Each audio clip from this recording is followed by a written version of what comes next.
Hi, I'm George Pearson, and this video is part of a series of videos I have here on YouTube on creating text inside of Photoshop.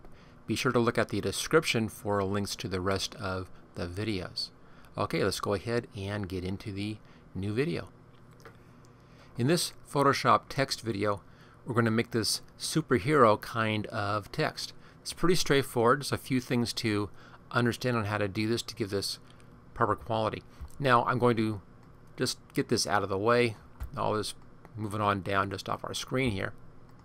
Let's make a new file.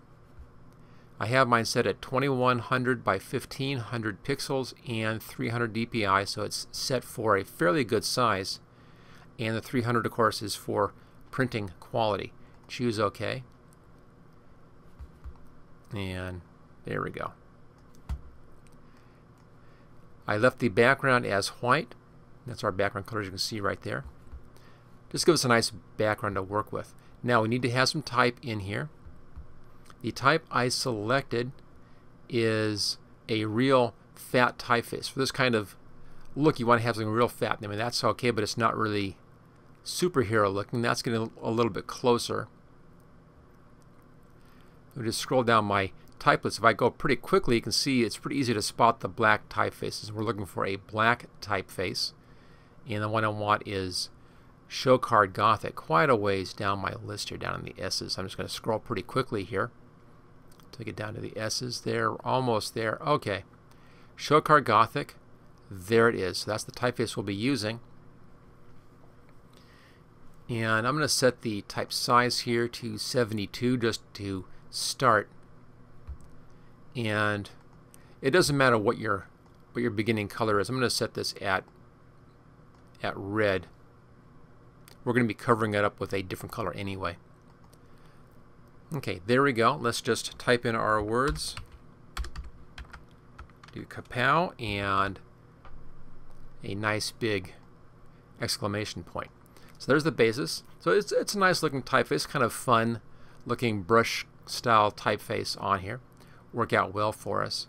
Now there's a lot of little things involved on this to give us that proper look. The first thing we want to do is to bring the size up a little bit. You can use your type tool and change your size in here if you want to. Just triple click and then scroll over this. You can actually change your size right there. But an easier way is just to go up to Edit, Transform Scale, and then grab the side and pull the size up. So pull it up like that, and you can pull it in a little bit. There we go. Just something around like this. It doesn't have to be exact on this, but this is a real easy way to adjust the size of your type and change the look of the type. And let's click on that check mark and get that set in place. Okay, basic type in position. We now want to give it the look, the kind of coloration, and the drop shadow. That's all done with layer styles. That allows us to go back later and make adjustments if we want to. So let's go up here to Layer and come down to Layer Styles. The first thing I want to do is put that stroke on it. Click on that stroke at black. You can see the thin stroke in there. And let me just bring the size up a bit here until it gets somewhere around like that. Now there are three settings on this. We have an outside, inside, and center. I'll put that on center. Inside puts it inside the actual shape. Outside, of course, is outside the shape. And then center centers it right on the edge of the shape. That gives us the best effect for this particular look. Everything else stays the same here. That's all fine. So blend mode, normal size 18, opacity 100%. That's all good. Okay, let's now take a look at that gradient. We want to have it red at the top, kind of orangey at the bottom, or vice versa, whatever you like.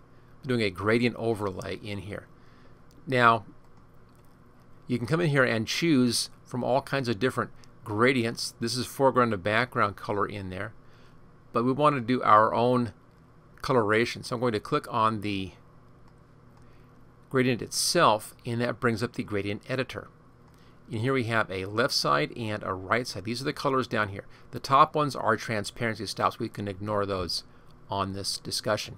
So click on that little icon down there, the color stop, and I'm going to set this one, the first one, to an orange. Click on that, and let's bring our orange up in here, upper left-hand corner, kind of. So something, you know, around in there, kind of the mid-oranges, that's fine. The color I actually used down here is a hexadecimal. You can just type this one in if you want to. The color I used on mine was an FF9C00, just down just a little bit from that. So there's just a nice orangey color. Choose OK. On the right hand side, let's put our red in here. Click on that. Brings the red stop up. This upper right hand corner. There's the red. Now the hexadecimal, this is RGB. Your first two are your reds. FF is full red, and then 0 green, 0 blue, in case you want to be real picky about that. Choose OK. There's the gradient, and that gives us our just slight color change in there. Okay, we're getting there. We now need, of course, to have our drop shadow in behind this. Let's go to our drop shadow right down here at the bottom. And if I move the drop shadow out, you can see that there's the drop shadow right in behind there. We don't want to go too far, just a little bit like that. Now notice how the drop shadow is kind of soft edged in there, and it's kind of grayish. We want to have this real stark. So set the opacity to 100, put our blend mode to normal, and then the size controls the softness in there. See, there's the softness. Put that clear to the left, down to 0. That will give us that real hard edge on that drop shadow. Okay, getting pretty close. Now we want to give this a bit of a warp and a bit of a spin. So go back to the type tool, click on our type, and up here click on the type warp text. Let's choose arc. There we go. So we can now give that real fancy kind of an arching look. Now what I used on my example was a plus 17 up here. So at 17 up, I give it a little bit of a horizontal distortion. I used 13 on this one, just a little wider here, a little thinner there. And just a little bit of a vertical distortion, not much. Okay, we're getting closer. Now, to get the real nice comic book look, you want to have the letters blending into each other. Right now they're kind of separate. You see that? So you want to make an adjustment there. Click on this little icon here. This brings up the character styles and the paragraph. We care about the character styles. Right here is your tracking. And if we bring the tracking down, it's going to bring our letters together. So I'm just going to triple click, select all that. And notice as I click down on these settings here, there's 10, there's -25. The letters are getting closer and closer, and at 50% they're beginning to overlap. I have mine set at -75. There we go. So there's an overlap down here and an overlap in there, and that adds a nice look to that. There we go.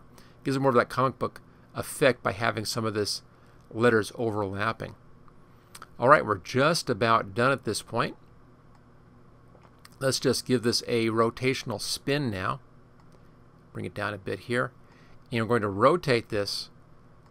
Edit, transform, rotate. And then just come out here, grab the corner. Give that a spin. Notice, by the way, that the gradient overlay changes. Notice right now it's the right side is orange, the left side there is red. If I rotate it around, the left side now is orange and right side red. So our gradient is kind of on the page, the overlay, and then I'm rotating the image inside of that overlay. So if you rotate it a bit, you get a bit more of that gradient effect happening. And we'll apply that transformation. There we go. There's our comic book text. Now, the nice thing about this is by doing everything here with our character styles and with our rotation, with the effects, and also with the type warp, all of this stuff is adjustable. If I want to change my look, just double click on the effects over here. Brings the layer styles back up again. And I can now change my stroke or my gradient overlay or my drop shadow. Say I wanted to change the overlay so that I had red at the top of the letters and orange at the bottom of the letters. Just come down here to the angle and move the angle around a little bit so it kind of matches your lettering, and then you can adjust the scale on this. There we go. So now we're beginning to see the orange across the bottom and the red across the top just by changing a few of these settings in here. I'm just kind of eyeballing it right now. There we go. So that's the coloration. Same thing on the drop shadow. I can change my drop shadow position in here. I can move it around a little bit by just changing the angle of my lighting. There we go. Looking pretty good. Same thing on the warp. You can actually go back and change your warp. Just click on your type tool, click into your text, bring your warp back up again, and there's your warp setting. So your warp is still adjustable as well, even after you have finished your typing, you're onto something else. You can still come back and rewarp that. So again, that's one of the nice things about doing it, this particular technique here, is that everything is still adjustable, and you can go back and then modify this any way you want. So there we go. That's how to do this kind of superhero text. Thank you for watching this special Photoshop photography project video. Don't forget to subscribe so that you will get first notice of new project videos in the future. Just click on this link right here where it says subscribe here. You can get all 12 project videos in this series along with 26 special videos demonstrating the tools and techniques that I used in these projects by clicking on this link right down here. And then thank you again for watching this training video.